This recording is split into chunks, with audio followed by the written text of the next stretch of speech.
กินขนมจีนกินกระปุ้นได้มื้อนี้โอ้ยอันนี้ตกบ่ได้กินอยู่หรอกเนาะมาเด้อมาเด้อผู้เต็มถาดนึงมาได้คำแรก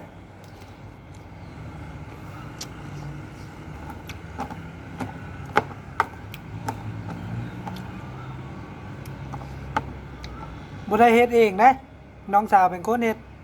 แต่คอยไปซื้อเครื่องมาคำยังไง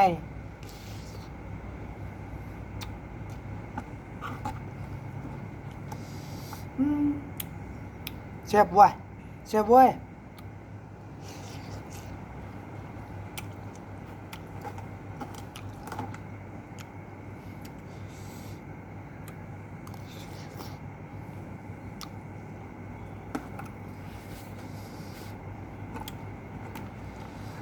น้ำกระเด็น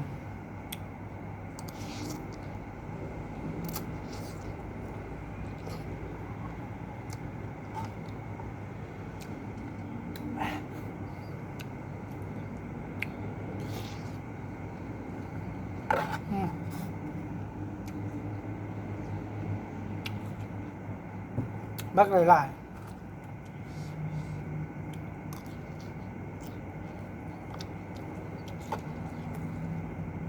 สิเบิดอยู่บ่เนาะ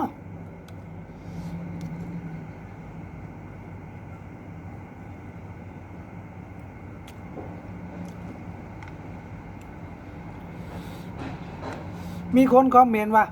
กินคือยากนี่มื้อวานนี่กินเฮ็ดคือยากคำมันยากเลยได้ล่ะ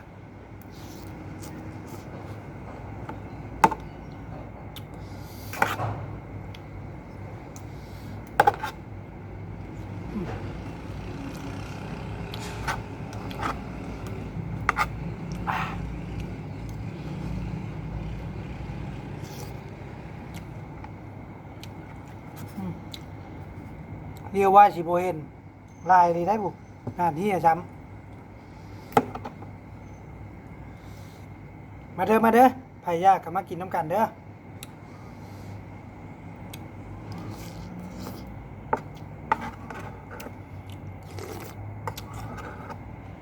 ชวนน้ำมันกันไป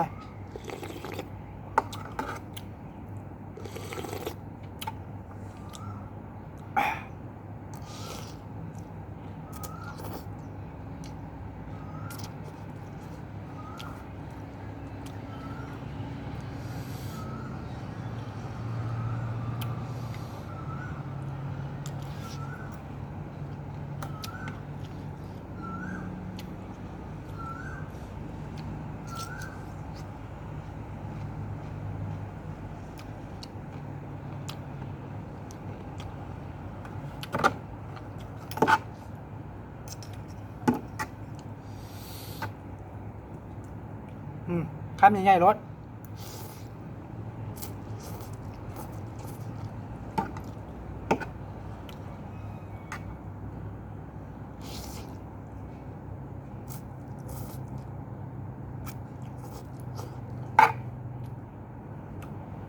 แค้นในบ้าน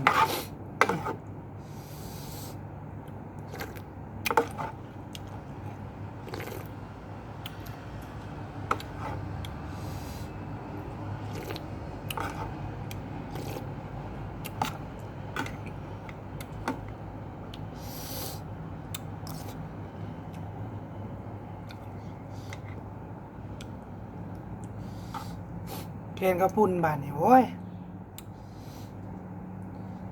กำลังกินเชฟปัดแขนซ้ำ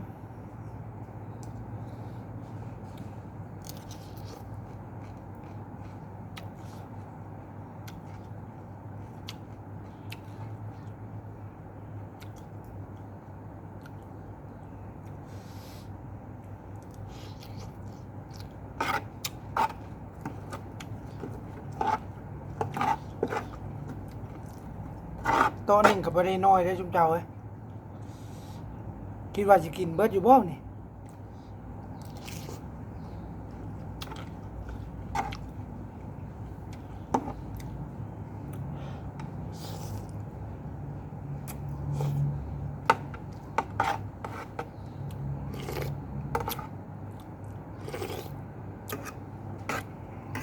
โอ้ยังเต็มธาตุอยู่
กินแบบนี้กินฮอดยามบุญยามศีลเนาะอยู่บ้านเฮา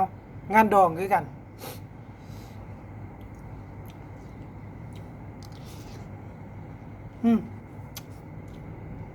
ยังหลายเลยพี่น้อง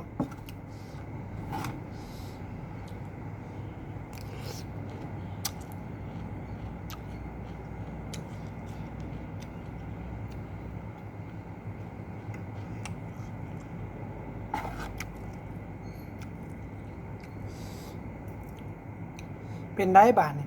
คิดว่าเพิ่นสิกินเบิดบ่เพิ่นใช้ทั้งโต๊ะหนึงบ่เบิดติ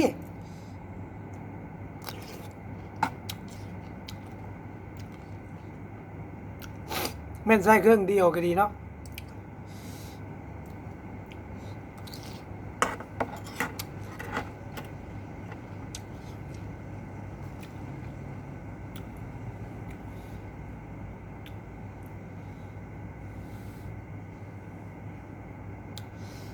วิดีโอเฮาก็สิ้นสุดเพียงเท่านี้ ถ้าถูกอกถูกใจก็อย่าลืมกดไลค์กดแชร์กดติดตามกดซักกระดิ่ง